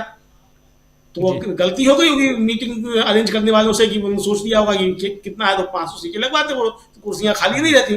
तो हो गया थोड़ा असेसमेंट में गड़बड़ी, तो कुर्सियां खाली रह गई, तो वो कोई बड़ी बात नहीं है कुर्सियां क्यों खाली रह गई। तो लेकिन प्रधानमंत्री की रैलियों में अगर उनको जनता की तरफ से रेस्पॉन्स नहीं मिल रहा है, और अगर वहां जाकर के कांग्रेस के नेताओं को रेस्पॉन्स मिल रहा है, कांग्रेस के नेताओं में भीड़ नाच रही है, जोर शोर से नारे लगा रही है, तो आप समझ सकते हैं कि राजस्थान में क्या स्थिति बनने जा रही है। अब एक जो है एक मुद्दा और राजीव जी बड़ा हो रहा है, एक कोई इंजीनियर है हर्षाधिपति, दलित इंजीनियर थे, उनको एक कांग्रेस के विधायक थे, उन्होंने काफी मारा पीटा था, वो अस्पताल में भर्ती है काफी समय से। कांग्रेस ने उन विधायक जी को निकाल दिया पार्टी से, भारतीय जनता पार्टी ने उनको शामिल कर लिया। अब आज मल्लिकार्जुन खड़गे और अशोक गहलोत दोनों जाकर के मिले हैं उस इंजीनियर से, और अशोक गहलोत बीच में कई बार जाकर के मिल चुके हैं। अब ये भी वहां एक बड़ा चुनावी मुद्दा बनने जा रहा है। तो भारतीय जनता पार्टी ने जो गोटियां बिछाई थी, मुझे लगता है वो गोटियां भारतीय जनता पार्टी की फिट नहीं बैठ रही हैं, और भारतीय जनता पार्टी के लिए वो बूमरैंग कर रही है जो उसने गोटियां बिछाई थी। तो अब जो चीजें आगे बढ़ेंगी, अब चूंकि कम समय रह गया है, राजस्थान भी लगभग पैक होने की स्थिति में है, 25 तारीख को चुनाव है, 23 को चुनाव प्रचार खत्म हो जाएगा। ऐसे में मुझे लगता है कि प्रधानमंत्री अगर आप वहां जाते हैं, पता नहीं कब रहेगा, आज तो शाम की नागौर में एक ही, मतलब नागौर में ही 3 उनकी आज भरतपुर में थे प्रधानमंत्री जी। जी जी जी, तो 3 उनके कार्यक्रम थे जी, कुर्सियां खाली थी। तो अब अगर 3 कार्यक्रम में कुर्सियां खाली हैं, तो भाई ये तो गड़बड़ी है। वहां कुछ न कुछ प्रधानमंत्री को कुछ हवन यज्ञ कुछ करना चाहिए जाकर के, भले ही जो है वो काली ओवरकोट पहन करके गंगा में जाके नहाए, इस समय कुछ भी करें, जो भी कर सकते हैं वो करें। छठ है कल, तो जी बिल्कुल, छठ पे ही जाकर के कुछ कर ले, कुछ इंतजाम करें, वह कुछ ना कुछ करना चाहिए। लेकिन भारतीय जनता पार्टी राजीव जी, मुझे लग रहा है कि राजस्थान में संकट में है फिलहाल, बाकी अब कल क्या होता है वो देखा जी। अमलेंदु जी को लग रहा है कि भारतीय जनता पार्टी उधर राजस्थान में संकट में है, लेकिन क्या सचमुच संकट में है, हमारे साथी राहुल लाल जी जरूर बताएंगे। लेकिन उससे पहले क्या इधर छत्तीसगढ़ और मध्य प्रदेश की हवा पहुंच चुकी है वहां राजस्थान में? जरा एक बार आना चाहता हूं फिर से डॉक्टर दीपक पाचपोर जी के पास, और उनके तुरंत बाद आता हूं राहुल लाल जी। जरा बताइएगा कि क्या सचमुच संकट में है? आप तमाम जगहों पे घूम रहे हैं, और सेंट्रल राजस्थान की बात जब बता रहे थे, प्रशांत टंडन जी बोल रहे थे कि ये एरिया बीजेपी के लिए जो है वो बीजेपी को होल्ड वाला एरिया रहा है, लेकिन क्या वहां भी सेंधमारी हो चुकी है या वहां के लोगों का मोह भंग हो चुका है बीजेपी से? ये आप बताएंगे, आपसे बेहतर कौन बता सकता है। लेकिन पहले, क्या वो हवा, इधर वाली हवा वहां सेंट्रल जोन में पहुंच चुकी है डॉक्टर दीपक पाचपोर जी? लेकिन हवा कौन सी है? जी राजीव जी, मैं जो तब बात कर रहा था, पता नहीं अभी मेरी आवाज ठीक आ रही हो तो कंफर्म कीजिएगा। बिल्कुल ठीक है। जी जी जी जी। तो यहाँ पर जो है एक तो छत्तीसगढ़ का जो प्रतिशत है वो 1% ही कम हुआ है पिछले समय के मुकाबले, 2018 के मुकाबले। मतलब लगभग उतने लोगों ने वोट दिया है, तो बहुत ज्यादा इसमें चिंता की बात नहीं है। और एक स्टेबल यहाँ की मेंटेलिटी देखिए, छत्तीसगढ़ की मेंटेलिटी बहुत ही स्टेबल है।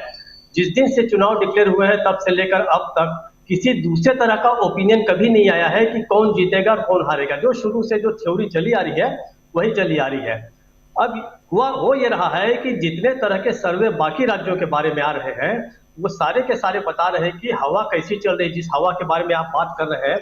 इसलिए मुझे समझ में नहीं आता कि राहुल लाल जी और प्रशांत टंडन जी क्यों राजस्थान में इतना अपना समय जो है इस गर्मी में अपना समय खराब कर रहे हैं, क्योंकि जो चीजें बाहर से बैठ के देखी जा सकती हैं वो अनावश्यक पैसे खर्च कर रहे हैं, ऐसा मुझे लग रहा है। हालांकि ये बात सही है कि पत्रकार के लिए कहा जाता है कि सीइंग इज बिलीविंग, देखने से ही विश्वास होता है, लेकिन हम लोग तो बिना देखे ही विश्वास कर रहे हैं। और लगभग ये तय है कि पहले बात हो रही थी मिजोरम आएगा नहीं आएगा, तेलंगाना आएगा नहीं आएगा, अब जो एक जनरल ओपिनियन और लोगों का जो है वो सारा का सारा बड़ा क्लियर हो गया है।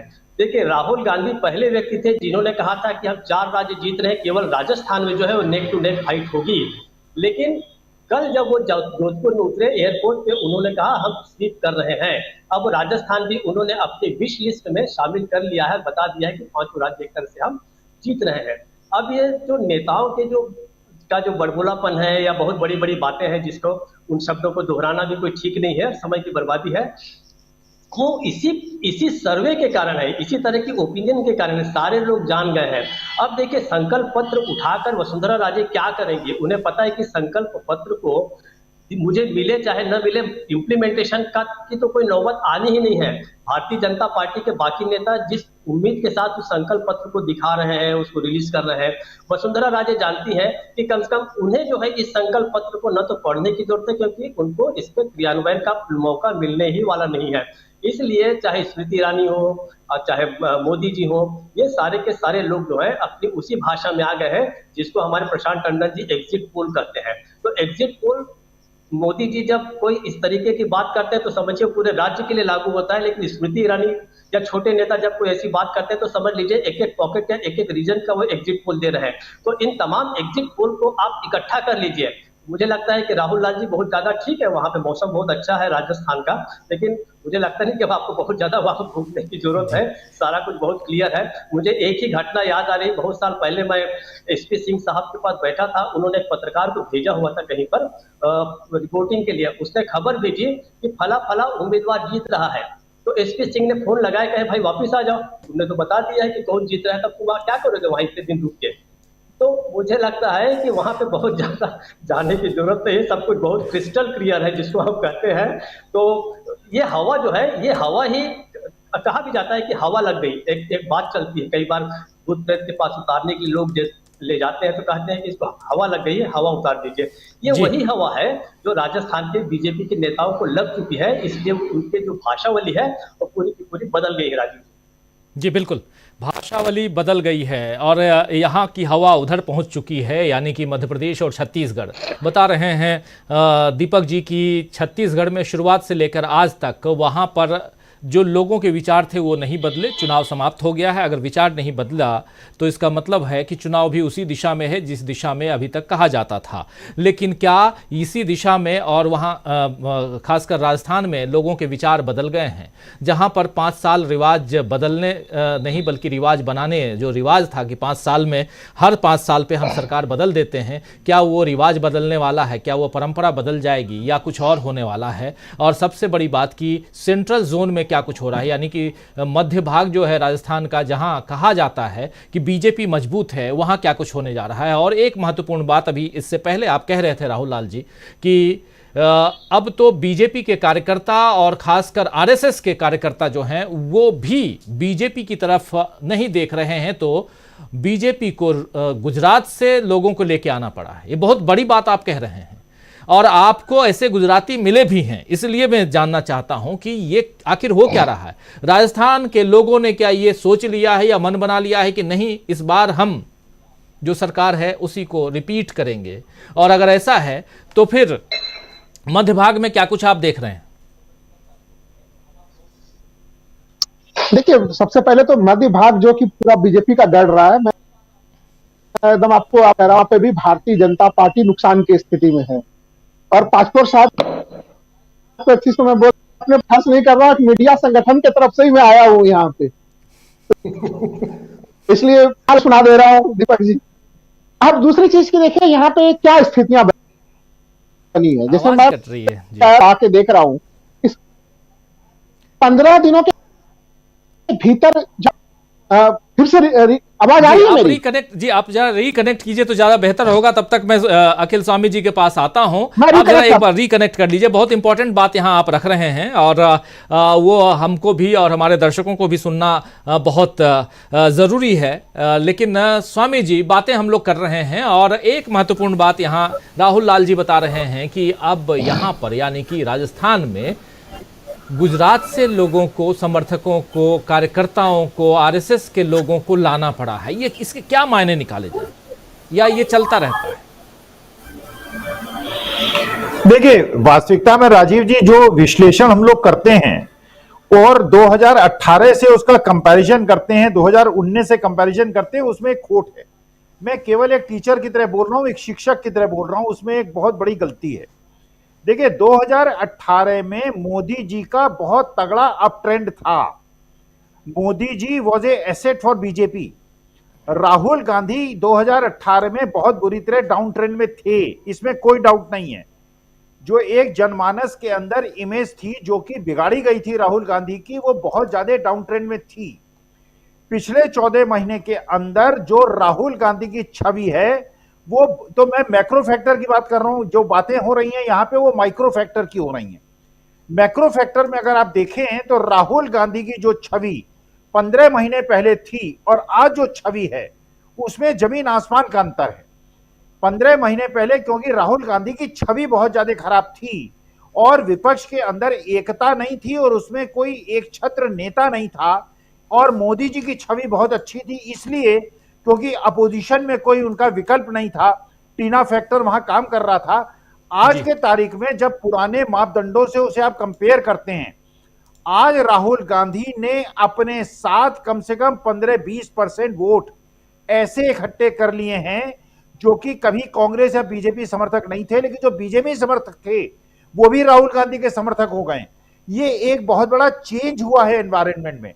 तो मेरे को ऐसा लगता है राजीव जी, तेलंगाना को, मिजोरम को, राजस्थान को, मध्य प्रदेश को, छत्तीसगढ़ को, या लोकसभा चुनाव जो 6 महीने बाद होंगे उनको अलग अलग करके उनका मूल्यांकन करने की आवश्यकता नहीं है। ये एक तरफा चुनाव होगा। आप देखिएगा जब चुनाव के रिजल्ट्स आएंगे, जो हम लोग अनुमान लगा रहे हैं वहां कांटे की टक्कर होगी, वहां कड़ी टक्कर होगी, वहां एक तरफा होगा, ऐसा कुछ नहीं होगा। 5 प्रदेशों में एक तरह का रिजल्ट आएगा। इसीलिए आज अमित शाह को तेलंगाना में जाके ये कहना पड़ा कि जो बीआरएस है वो भ्रष्टाचार वाली पार्टी है, इसलिए क्योंकि उनको ये संदेश मिल गया है कि जिस प्रकार से मोदी जी ने पॉलिटिकल ब्लंडर किया, तेलंगाना में जाके बीआरएस को, ओवैसी को एक्सपोज कर दिया। आज अमित शाह को अपने स्टेटमेंट को और मोदी जी की गलती को सुधारना पड़ा।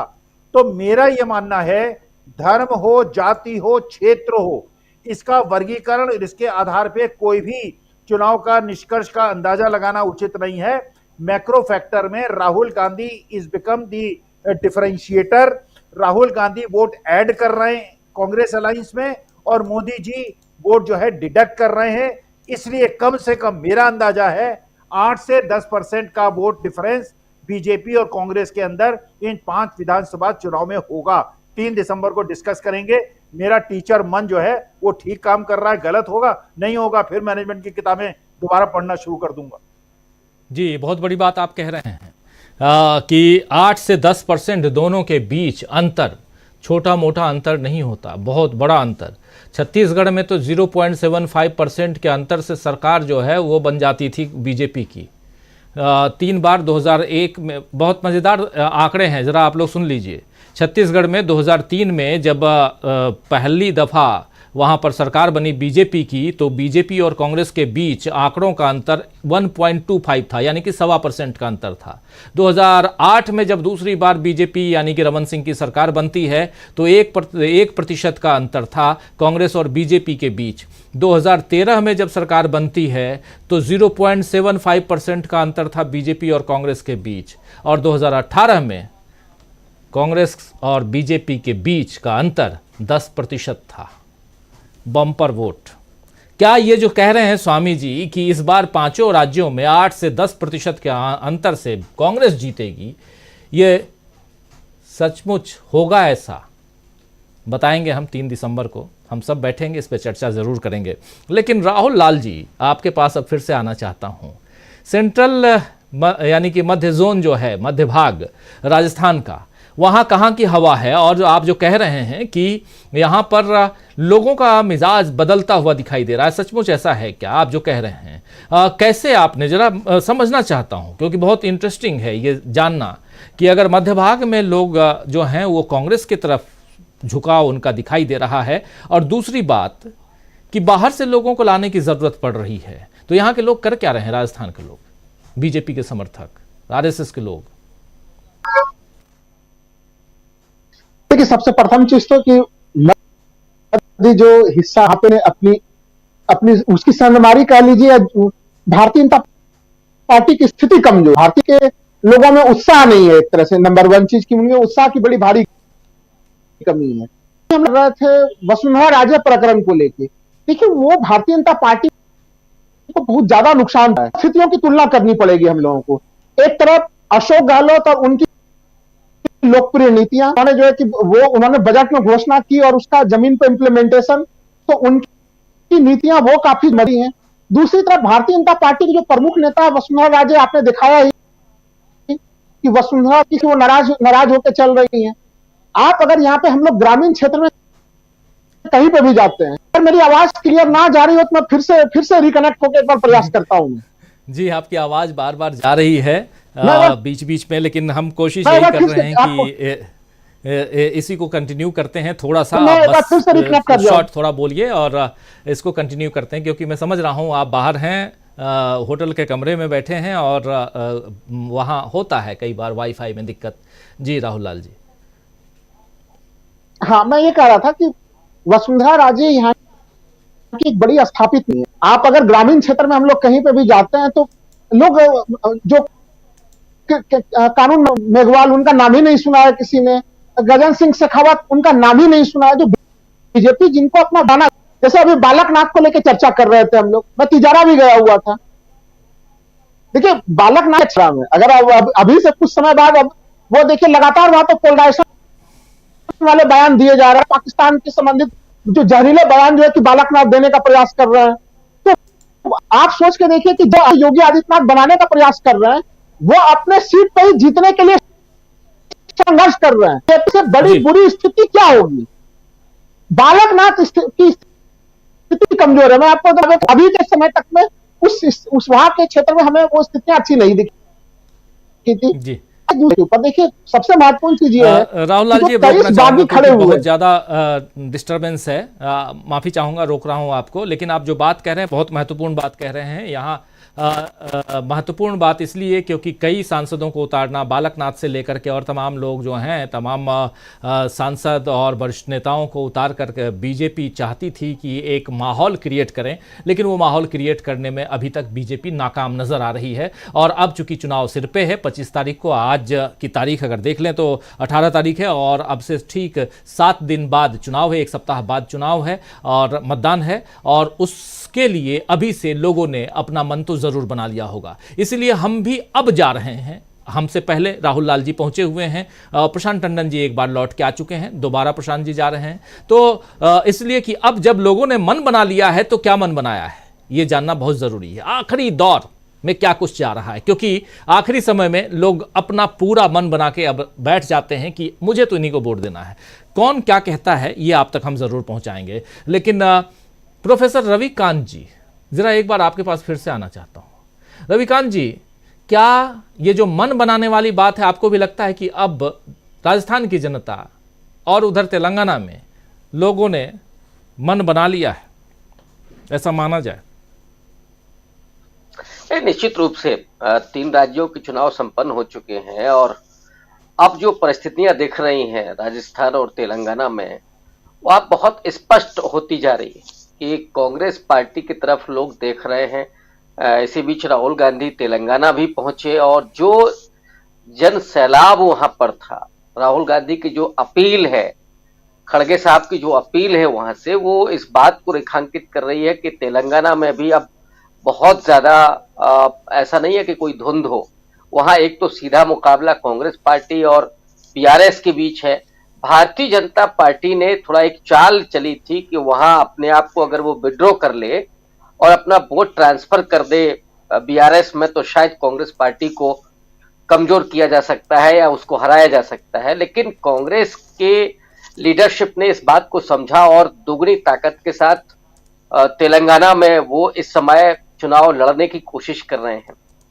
राहुल गांधी का बार बार कहना और मूल मुद्दों पर रहना, सबसे अच्छी बात यह है इस समय कि कांग्रेस पार्टी बिल्कुल भटक नहीं रही है।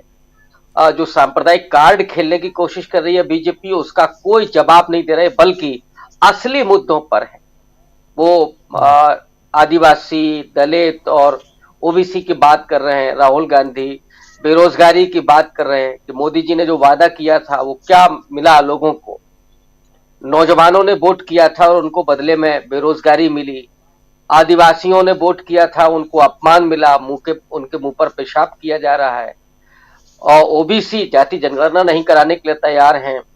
ओबीसी को क्या उनको अपने अधिकार मिले, उनके अधिकारी कहाँ हैं? तो इस वजह से जो ओबीसी का मुखौटा लगा करके मोदी जी आए थे और उन्होंने ओबीसी के साथ जो अन्याय किया है उसकी परतें राहुल गांधी खोल रहे हैं और ये कह रहे हैं कि हमारी जो योजनाएं हैं उन योजनाओं का लाभ 50% तो ओबीसी को मिल रहा है, क्योंकि ओबीसी की तादाद करीब 50% है जी। तो बिल्कुल बुनियादी मुद्दों पर एजुकेशन की बात कर रहे हैं, रोजगार की बात कर रहे हैं। और जो मोदी जी की अपनी दोस्ती है, जो यारी है कि आपने 15 लाख यहाँ वादा किया था और 14.5 लाख करोड़ रुपया माफ कर दिया पूंजीपतियों का, तो जो एनपीए था, और इधर मेहुल चौकसी और न जाने कौन कौन नीरव मोदी सब भाग गए। मोदी जी तो ये वादा करके आए थे कि हम काला धन वापस लाएंगे, यहाँ तो पता लगा काला धन वाले सब देश के बाहर भाग गए। तो इस सच्चाई को और झूठ को एकदम स्पष्ट कर देना राहुल गांधी, और इसी वजह से जनता अब राहुल गांधी की तरफ देख रही है। 10 साल के शासन की जो मार पड़ी है उस पर कि लोगों के पास रोजगार नहीं है, लोगों के पास एजुकेशन नहीं है, हेल्थ नहीं है, उसका हेल्थ सर्विस नहीं है, तो ऐसे में जब राहुल गांधी उनसे बात कर रहे हैं, वादे कर रहे हैं, और एक विश्वसनीयता कायम की है राहुल गांधी ने मोदी जी के बरक्स, कि उन्होंने जो जो बातें कही थी कर्नाटक में या दूसरे और राज्यों में, वो उन्होंने किया है। हिमाचल में भी ओपीएस को लागू किया पहले कैबिनेट की बैठक में, कर्नाटक में भी उन्होंने वो योजनाएं लागू की, चाहे वो 500 रुपए का सिलेंडर हो। तो जो लाभ सीधे आम आदमी के पास पहुंच रहा है और उसके मुद्दों को जो उठा रहे हैं, इसने कांग्रेस पार्टी की बिल्कुल एक नई छवि बना दी है। और नरेंद्र मोदी की जो छवि, वो जो गुब्बारा फुलाया गया था, अब वो फुस हो गया है।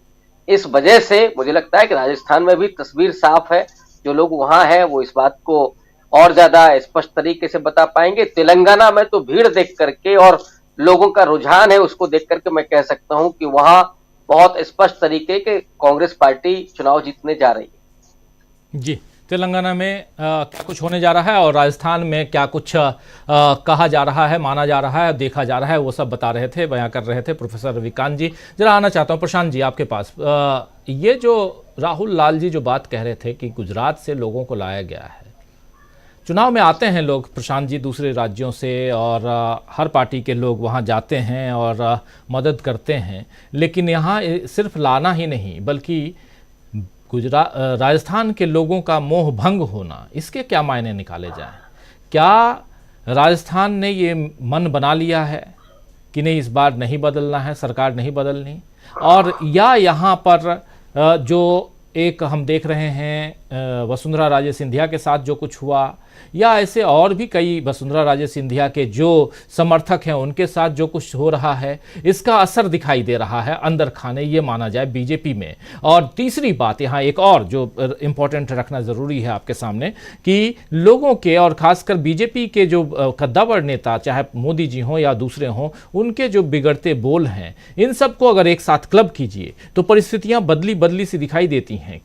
क्या कुछ आपको लगता है? अनम्यूट कर लीजिए। जी आ गया, ठीक है। बीजेपी को इस चुनाव में 5-0 से कोई रोक सकता है अगर, तो वो राजस्थान है। सबसे करीब बीजेपी राजस्थान को पाती है कि जो राज्य उनको 5-0 होने से रोक सकता है, और इसलिए पूरी ताकत वहां झोंक रहे हैं। अब उनकी कुछ मजबूरियां हैं जो अभी राहुल लाल जी बता रहे थे। मैं जब गया था तो मैंने ये इसको ऑब्जर्व नहीं किया था, लेकिन वो फील्ड पे गए और फील्ड से बता रहे हैं, तो इस बात की पूरी संभावना है कि जिस तरीके से बड़े पैमाने पर वसुंधरा राजे के करीबी लोगों के टिकट काटे गए, और वसुंधरा राजे वहां पे बीजेपी की कद्दावर नेता ही नहीं है, वहां की बीजेपी ही उनकी आधी कार्यकर्ता से लेकर नीचे तक वसुंधरा राजे के ही लोग हैं जी। तो ये बेसिकली गुजरात के लोगों को लाया गया है, वसुंधरा राजे के लोगों को एकदम सिरे से दरकिनार करने का। आप देखिए उनके सबसे विश्वास पात्र व्यक्ति को टिकट नहीं दिया गया, वो निर्दलीय लड़ रहे हैं चुनाव छिंदवाड़ा से।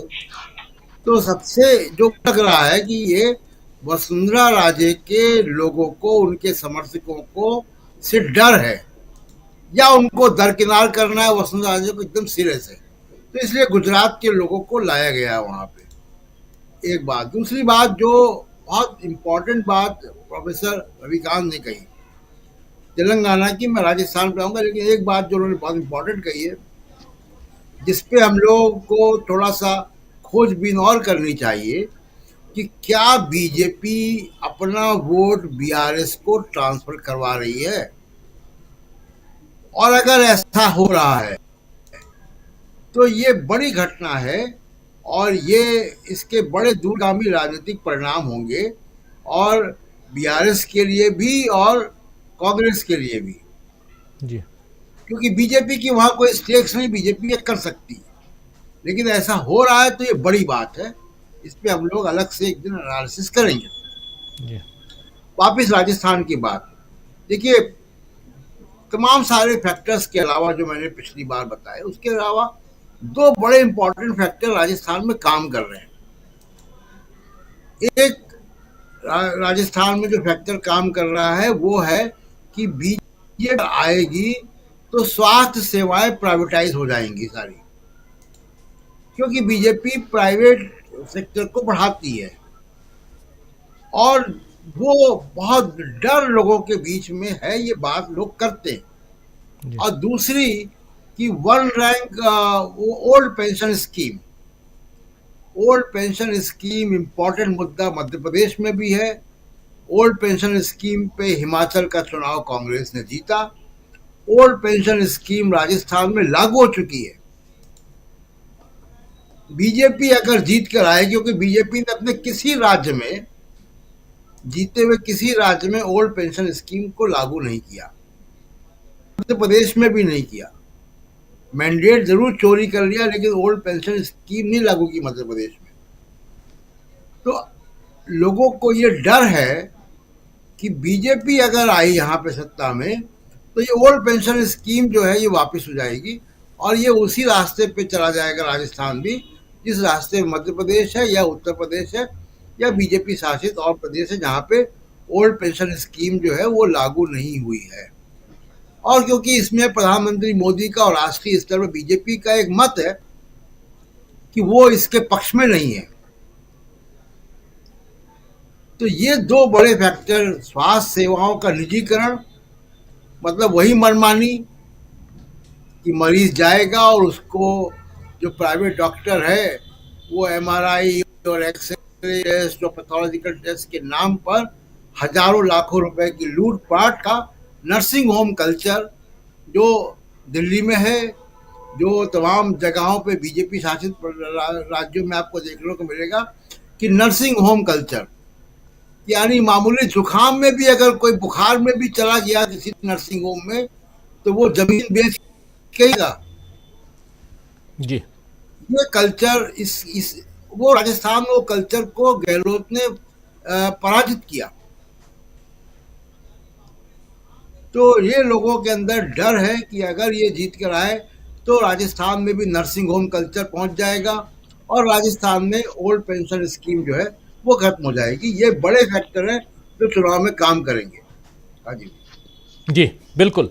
जो स्कीम्स हैं उसमें भी ओपीएस ओल्ड पेंशन स्कीम अगर ये खत्म हो जाए तो फिर कर्मचारी और पुराने जो हैं रिटायर्ड कर्मचारी उनको दिक्कत होगी और इस स्कीम को हिमाचल प्रदेश से लेकर भाजपा के सामने एक चुनौती देने की कोशिश कांग्रेस पार्टी ने की, राजस्थान में भी और उधर छत्तीसगढ़ में भी आपने देखा और अब कर्नाटक में भी।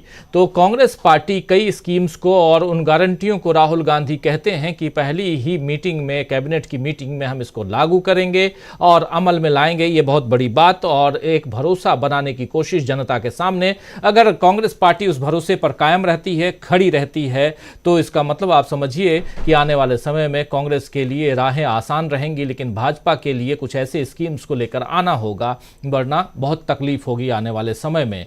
जैसे छत्तीसगढ़ में हमने देखा कि धान की खरीदी का मामला हो या किसानों की जो कर्ज माफी की बात हो वो हो, या केजी से पीजी तक पढ़ाई की बात हो, महिलाओं के लिए गृह लक्ष्मी योजना की बात हो, ये सारी योजनाएं लुभावनी हैं और गारंटी के साथ राहुल गांधी रख रहे हैं। और शायद इसीलिए कह रहे हैं राहुल गांधी कि हम 5 राज्यों को जीतने जा रहे हैं, क्लीन स्वीप कर रहे हैं। राजस्थान में राहुल गांधी कह रहे हैं और ऐसे ही तेलंगाना में जाके वो कहते हैं कि मेरी पार्टी का, यानी कि कांग्रेस पार्टी का तूफान है यहाँ पे, और सीधी चुनौती वहां पर बीआरएस को देते हुए राहुल गांधी। तो ये जो बदल गई है हवा, इस हवा को समझने की हम कोशिश कर रहे हैं। इस कार्यक्रम में अब इतना ही। बहुत बहुत शुक्रिया अदा करना चाहता हूं प्रोफेसर अखिल स्वामी जी, प्रोफेसर रविकांत जी, प्रशांत टंडन जी, बहुत शुक्रिया, डॉक्टर दीपक पाचपोर जी, अमलेंदु उपाध्याय जी, और साथ में जुड़े थे राहुल लाल जी सीधे हमारे साथ उदयपुर से। बहुत बहुत शुक्रिया आप सबका।